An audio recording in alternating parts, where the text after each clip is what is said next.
जो समाज जिताकर आपको कुर्सी देता है, अगर आप समाज के दुख तकलीफ दूर नहीं करेंगे, उनके मुद्दे नहीं उठाएंगे, तो वही समाज आपकी कुर्सी खींच लेगा। बल्कि वो लोग जो नफरत फैला रहे हैं, जो अंधविश्वास और पाखंडवाद फैला रहे हैं, उससे भारत कमजोर हो रहा है। भारत को अगर मजबूत करना है तो अपने भारत की जो ओरिजिनल विचारधारा है, जो ज्ञान पर आधारित, पूरे दुनिया में भारत विश्वगुरु बना तो ज्ञान के ऊपर बना। पाखंडवाद अंधविश्वास से विश्वगुरु नहीं बनेंगे, ज्ञान से विश्वगुरु बनेंगे।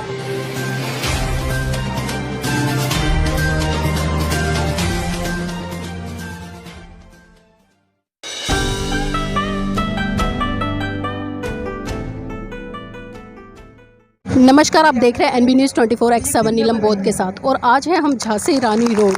जी हाँ साथियों, आज हम अंबेडकर भवन हैं और अंबेडकर भवन पर आज एक ऐसा ऐतिहासिक कार्यक्रम हो रहा है जिसमें कि विशाल धम्म दीक्षा समारोह का कार्यक्रम आयोजित किया गया है। और आज यहाँ पर दिल्ली सरकार के मंत्री राजेंद्र पाल गौतम जी है जी, आज वो 10,000 लोगों को बौद्ध धम्म की दीक्षा ग्रहण कराएंगे। और इसी के साथ साथ में आज आप यहाँ पर जो बुद्ध के अनुयायी है उनका जमावड़ा देख सकते हैं। आज यहाँ पर हजारों की संख्या में बुद्ध के अनुयायी आए हुए हैं। और कहीं ना कहीं हम देखते हैं कि जो बौद्ध विरासत थी भारत देश से लुप्त होती नजर आ रही थी, आज वही विरासत हम देख रहे साथियों।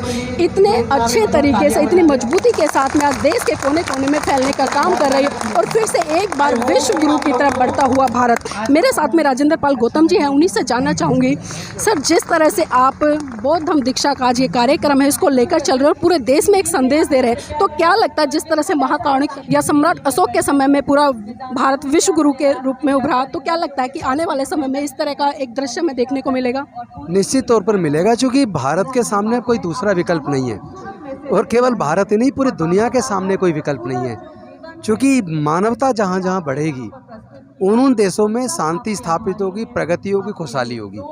और जहाँ जहाँ नफरत का माहौल बढ़ेगा, जहाँ जहाँ कट्टरपन बढ़ेगा, वहाँ इंसानियत के लिए खतरा पैदा हो जाएगा। और जहाँ अशांति होती है वहाँ कभी खुशहाली नहीं होती, कभी तरक्की नहीं होती। मैं समझता हूँ कुदरत ने सबको इंसान बनाया, पूरे दुनिया में कहीं भी जाति नहीं है भारत को छोड़कर। हमें ये जरूर चिंतन करना चाहिए जाति किसने बनाई और जाति के बनने से किसको फ़ायदा हुआ और किसको नुकसान हुआ। और धर्म जहाँ तक बात करें तो 4000 साल पहले दुनिया में कोई धर्म नहीं था। धर्म की उत्पत्ति अलग अलग समय पर अलग अलग धर्मों की लोगों ने अपनी सुविधा के लिए की, लेकिन राजनीतिक पार्टियों ने धर्म को हथियार के तौर पर इस्तेमाल किया सत्ता पाने के लिए। क्योंकि धर्म के मामले में लोग भावुक होते हैं। लेकिन हमारा मानना है बुद्ध धम्म में और बाकी धर्मों में जमीन आसमान का फ़र्क है।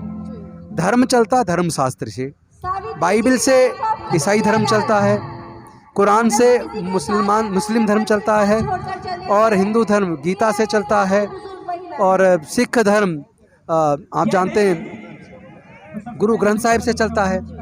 लेकिन बुद्ध का धम्म प्रज्ञा से चलता है, ज्ञान से चलता है। वहाँ सामाजिक, वहाँ वैज्ञानिक दृष्टिकोण है, सबको सम्यक दृष्टि से देखना, समता, स्वतंत्रता, बंधुता और न्याय पर आधारित, सील पर आधारित, प्रज्ञा पर आधारित, करुणा पर आधारित। और ऐसा धम्म जिसमें सबको के लिए मंगल भावना है, जिसमें सबके दुख अधिकार की इज्जत करने की बात है, जिसमें सबको मानवता की दृष्टि से देखकर सबको साथ लेकर चलना, सब में प्यार फैलाना, तो शांति स्थापित करने की बात है। तो पूरे दुनिया में जिस तरह औजार हथियारों की होड़ लगी है, आप जानते हैं यूक्रेन और रशिया के अंदर युद्ध छिड़ा हुआ है, कितने लोग मर चुके हैं। कभी अफगानिस्तान के साथ युद्ध होता है, कभी सीरिया के साथ होता है, कभी इराक में होता है। तो जहाँ जहाँ युद्ध होता है वहाँ लोग मर जाते हैं, लाखों लोग मरते हैं। तो मैं समझता हूँ ऐसे में, ऐसे वातावरण में जहाँ अशांति हो वहाँ कभी खुशहाली और तरक्की नहीं हो सकती। तो पूरे दुनिया को बुद्ध के धम्म की ज़रूरत है, वैज्ञानिक दृष्टिकोण की ज़रूरत है। और केवल भारत ही नहीं, पूरी दुनिया बुद्ध के धम्म को अपनाएगी, क्योंकि बुद्ध का धम्म ही सत्य पर आधारित है, करुणा पर आधारित है, प्रज्ञा पर आधारित है। तो और कोई रास्ता बचा नहीं है। भारत में जिस तरह कुछ ताकतों ने धर्म के नाम पर, जाति के नाम पर उन्माद पैदा किया है, कहीं मूंछ रखने पर हत्या हो रही है, तो कहीं घड़ा छूने पर हत्या हो रही है, कहीं घोड़ी पे बारात निकालने पर हमला हो रहा है, कहीं बहन बेटी को इज्जत लूटनी जा रही है, तो फिर उनको हत्या की जा रही है। तो ये सब नहीं चलना चाहिए, सब भारत पीछे जाएगा। एक समय भारत बौद्ध में था सम्राट अशोक के टाइम पे, 7 देश उस वक्त भारत का हिस्सा थे।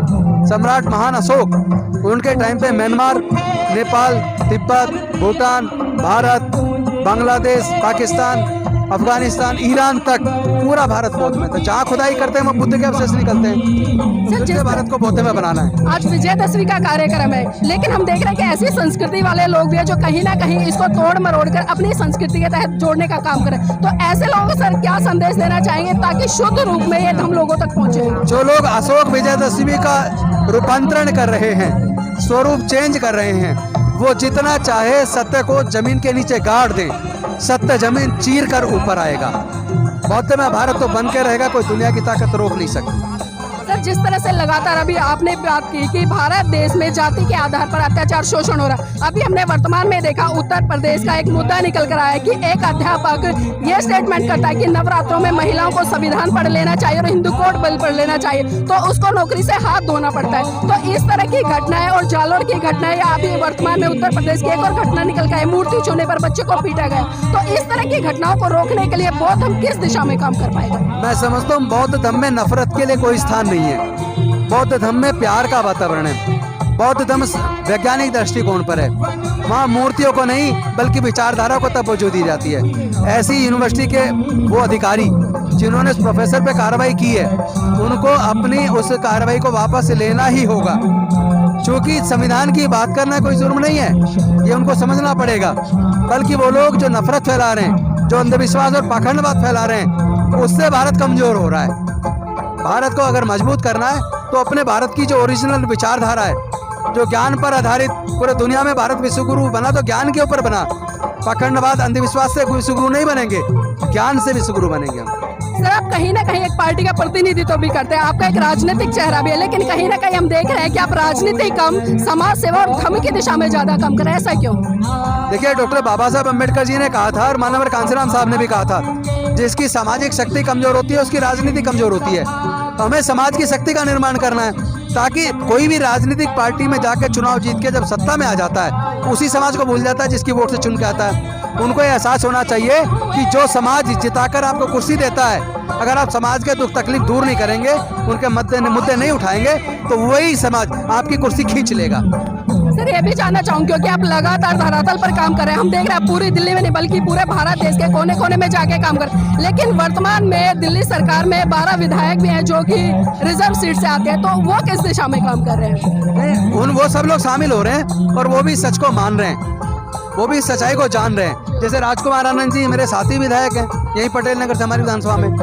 तो हमारे सारे लोग सच को समझ रहे हैं। सब लोग चाहते हैं जाति व्यवस्था खत्म हो, प्यार पैदा हो, और सबको सरकारी खर्चे पे क्वालिटी एजुकेशन मिले, सरकारी खर्चे पे क्वालिटी हेल्थ सर्विस मिले, सबको रोजगार मिले, ज्ञान पे आधारित समाज का निर्माण हो, सब लोग चाहते हैं। सर जो मिशन जय भीम है, इसका रोड मैप क्या रहेगा? क्योंकि आपने 2025 के लिए एक बहुत बड़ा टारगेट सुनिश्चित किया है, तो किस दिशा में और कैसे काम करेगा? अभी पूरे भारत से लोग जुड़ते जा रहे हैं। देश के तमाम मानवतावादी लोग, चाहे वो किसी भी जाति धर्म के लोग हों, वो सारे लोग एक साथ इकट्ठे हो रहे हैं। वो समय आ गया है कि न केवल भारत, पूरी दुनिया में लोग हमें बुला रहे हैं। और मिशन जय भीम ने संकल्प लिया था भारत को फिर से बौद्धमय बनाकर, बाबा साहेब का जो सपना था भारत को बौद्धमय बनाने का, उस सपने को हम जरूर पूरा करेंगे। सर देशवासियों के लिए आज के दिन कोई बड़ा संदेश क्या देना चाहेंगे? एक ही संदेश दूंगा कि जब आज के दिन सम्राट अशोक ने कलिंग विजय को प्राप्त किया और एक भिक्षु, बौद्ध भिक्षु ने पूछा कि तुम क्या मानते हो तुमने जंग जीत ली? तो उन्होंने कहा हाँ मैंने जंग जीत ली, कलिंग विजय प्राप्त कर ली। उन्होंने कहा कि ये इतना चारों तरफ खून ही खून है,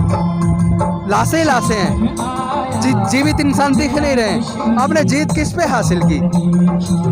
एकदम से वो संकट में पड़ गए और सम्राट अशोक को एहसास हुआ कि जीत लोगों को मारने में नहीं है, जमीन को जीतने से, लोगों को मारने से जीत नहीं है, लोगों के दिल को जीतने से जीत है।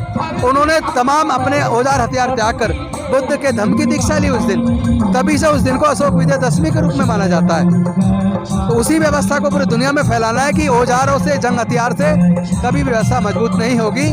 मानवता से, शांति से, प्रेम से, करुणा से दुनिया मजबूत होगी। सर जाते जाते आखिरी सवाल लेना चाहूंगी, अक्सर हम देखते हैं बड़े बड़े जब कार्यक्रम होते हैं तो मंत्री हो, विधायक हो, वो मंच पर आसीन होते हैं, लेकिन आज आप पब्लिक के बीच में बैठे हैं, क्या कारण है सर नीचे बैठने का? देखिए हमें ना एकदम साधारण, पहले हम लोग सिपाही बने बाबा साहब के, बुद्ध के धम्मों को के अनुयायी बने, उसको आचरण में उतारें।